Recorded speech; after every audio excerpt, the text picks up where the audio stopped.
everybody.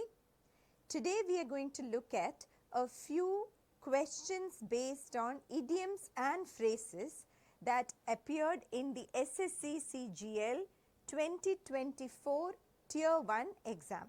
Now I am sure you all know that in the SSC CGL Tier 1 exams there are various presentations of idioms and phrases questions that appear regularly. Now today we are going to look at a few such patterns and presentations which came in the actual exam.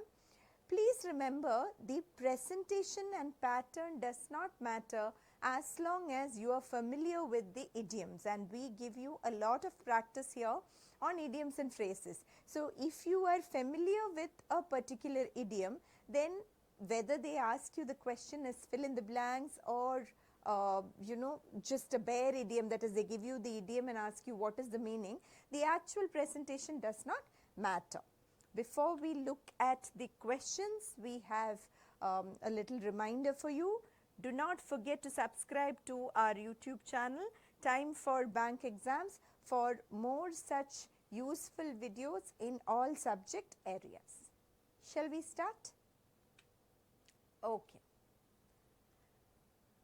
In this particular question, you have been given an idiom and you have to select the most appropriate meaning of this idiom. Okay? To have bigger fish to fry. Now don't start thinking of everything related to fish and fish fry. You know that idioms are expressions which convey a meaning different from the literal meaning of the words in it. Okay, so let us look at the different options here to know different kinds of fishing techniques. No, it has nothing to do with fish at all. To take calculated risks.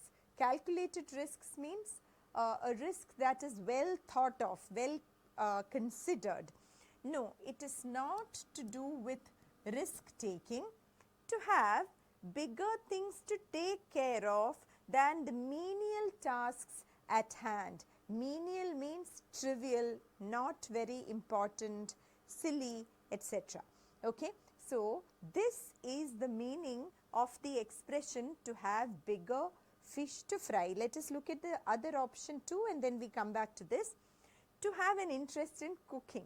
Okay, so as I told you, idioms rarely have anything to do with the literal meaning of the words there. Okay, it's nothing to do with cooking. However, the origin of the idiom is from cooking. Okay, so typically cooks prefer to fry the bigger fish in a basket because they are fleshier and more substantial, right? So that is the origin of this idiom apparently. The meaning is to have bigger things to take care of than the menial tasks at hand. Have you heard of any other idioms with fish? I can tell you a few. One is feel like a fish out of water. Feel like a fish out of water. You all know how a fish would feel if it is put out of the taken out of water. So it means to feel lost in a place, to feel like the odd one out, to feel out of place, to feel that you do not belong. Okay. Another idiom I can think of is to fish in troubled waters. To fish in troubled waters. That means to use an opportunity or to exploit an adverse situation against somebody. So when someone is going through a crisis, you try to find an opportunity for your gain there. That is called to fish in troubled waters. Okay, let us move on to the next question here. Again, you have to identify the meaning of the idiom to start from scratch. What does it mean? Let us look at the options. To develop something out of waste material? No, it has nothing to do with waste material. To start or create something from the very beginning. Yes, that is the meaning of our idiom. I will tell you how it originated. Okay, let us look at the other options first. To address an issue. No, to start from scratch doesn't mean to address a problem or issue. To point out something wrong is similar to option 3. That is not the meaning of this idiom. To start from scratch is to start right from the beginning without having any foundation or base to start from. You do the entire work right from the beginning. Okay, this has its origins in the world of sports. In several sports such as racing, running race or cricket, the start line, or in cricket the line which the striker has to keep, was initially scratched in the ground with a stick. Okay, so to start from scratch means to start from the start line. That is how it originated. So this is our answer. Next, in this particular pattern, we have a sentence and an idiom has been underlined. From the given options, we need to pick the right meaning of the underlined idiom. Fatima was at her wit's end, trying to decide on a serene place for spending the holidays in. So she wanted to spend her holidays in a serene, calm place, and she was at her wit's end. What does it mean? Let us see. So calm and composed that she knows what to do next. No, that is not the meaning of being at your wit's end. Okay. So worried, confused or annoyed that she does not know what to do next. Absolutely, that is the meaning. To be at your wit's end is to be so confused that you are going crazy, you don't know what to do next. Okay. So worried, confused or annoyed, the first part is correct, that she became unconscious. No, that is an exaggeration. Okay, exaggerated. That is not the meaning of this idiom. And the next one is so worried, confused or annoyed. See, the first part is the same, that she insulted others for no reason. No, that is again beyond the scope of this idiom. The right answer is option 2. Next question. This year's budget is unlikely to pass as law since the President's proposed budgets typically face a jaundiced eye. But this one has gotten even more skepticism. What is a jaundiced eye? Jaundice, you know, is a disease, and a person who gets jaundice is likely to turn yellow, and apparently the person's vision also gets affected. Okay, so the word jaundiced is used to indicate a bias. Okay, so let us look at the options. Jaundiced eye, we have one word substitutes. Resentment. Yes, resentment means hatred, but it can also mean negativity. That is what a jaundiced eye means. Okay, to look at something with negativity, with a negative bias or cynicism.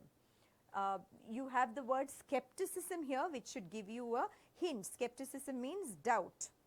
Jealousy? No, it is not jealousy really. Jaundice does not represent jealousy. Confidence? No, confidence is a positive word. Goodwill is also a positive word, and it's the opposite of resentment. The answer we are looking for is 1.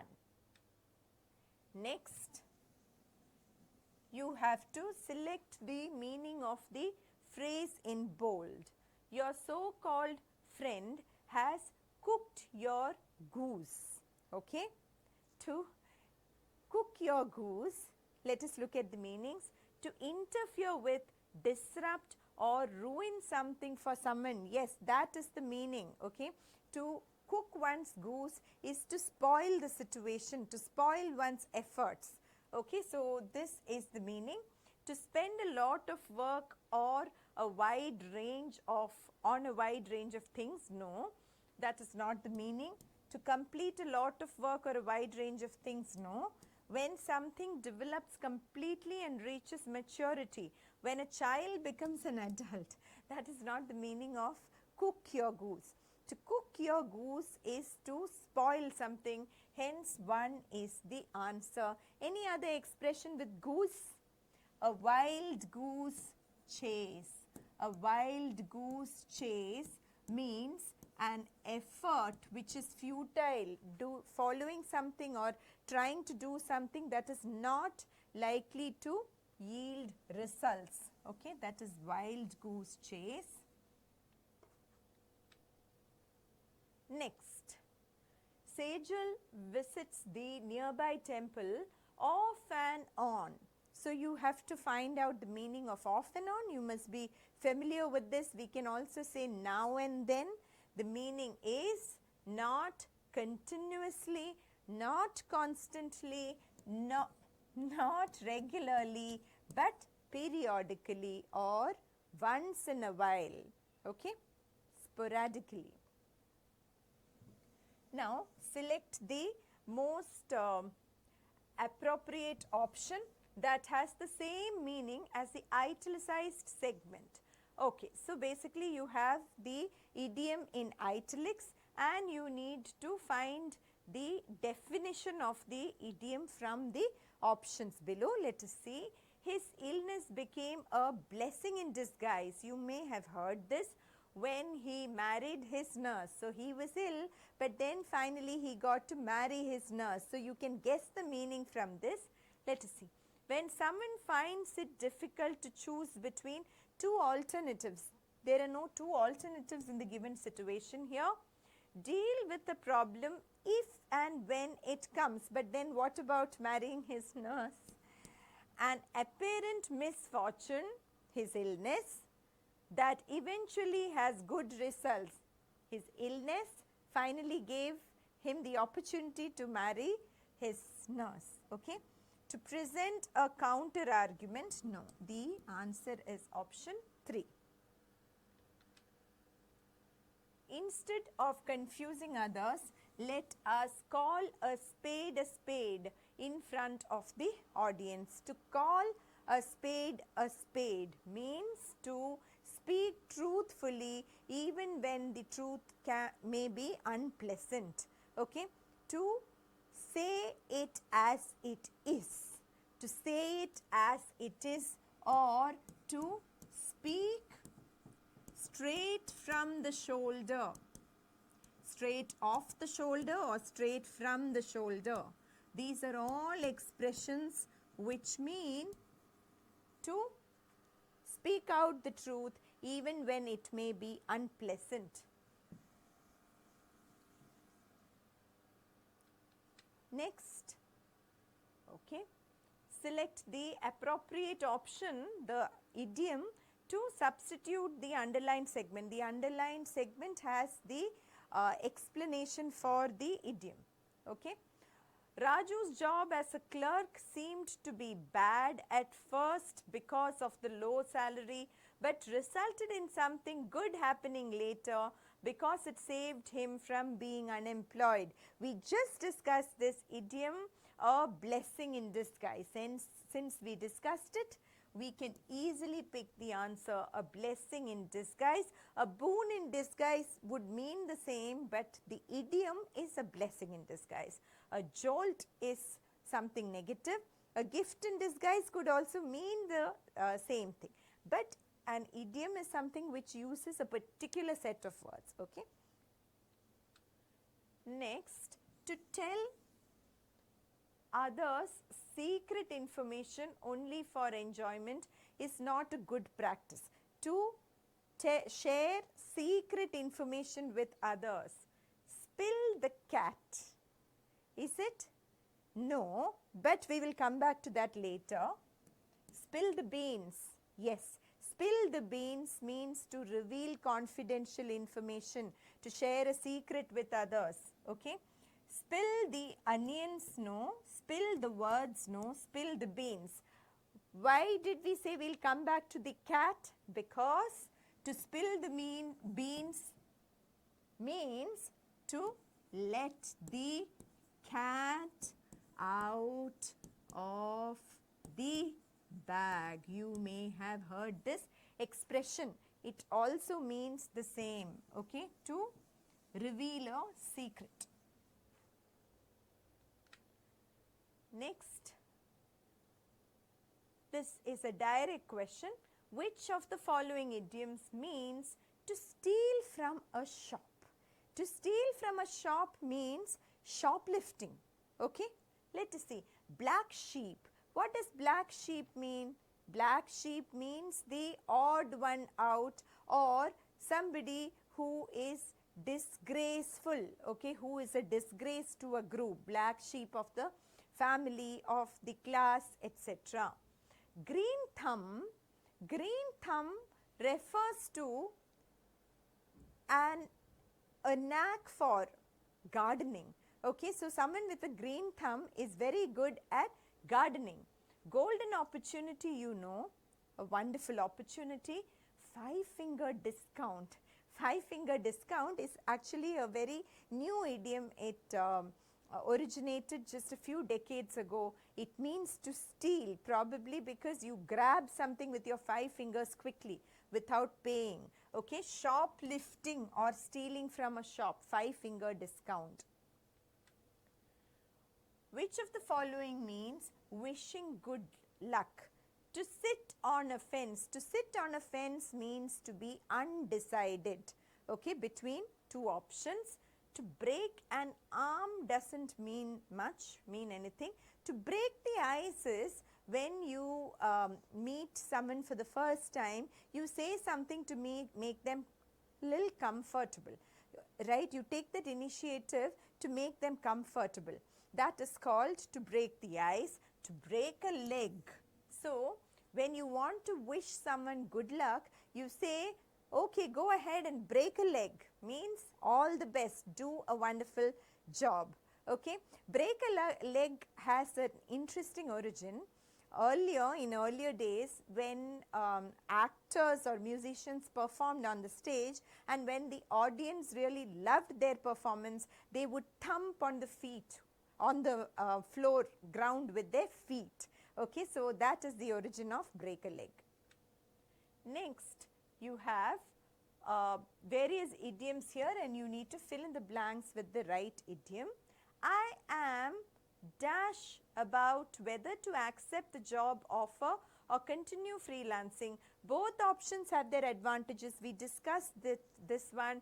I am on the fence. We can also say I am sitting on the fence. I don't know whether to go this side, to jump this side or that side. Left out in the cold means you are left feeling all lost and not knowing what to do. Up in arms is when people protest against something.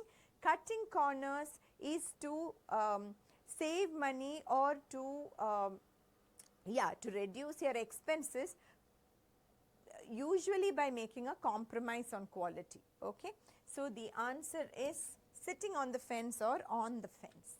Next, after months of dedication and effort, I finally completed the marathon. I can really dash for this. Okay, there's a word missing, for this. Okay. Up a creek without paddle, no. That means you're doing something difficult without preparing properly. Blow hot and cold is when somebody's response is unpredictable. Okay. Pat myself on the back. Yes, I can pat myself on my back for my achievement. That is to compliment oneself, or to pat someone on their back means to compliment them. Eat like a horse is to eat a lot. So, this is the answer. And we have one more idiom here. Just bite the dash and tell him the truth. Bite the bullet, bite the shot, bite the gun, or bite the dust. Bite the dust is to accept defeat and the others don't mean anything. The right idiom is to bite the bullet. To bite the bullet is to be determined to do something difficult. Here it is a difficult truth that you are sharing with the person, it's very evident. So, just take that extremely difficult step. Okay? In the army in early days, soldiers often used to bite onto a bullet when when surgery was being performed on them without anesthesia in pre-anesthesia days. That is how this idiom originated. Okay, so bite the bullet. So that is it for today, dear friends. Hope you have learned a few new idioms from this session. Keep watching our videos and keep practicing. Thank you. All the best.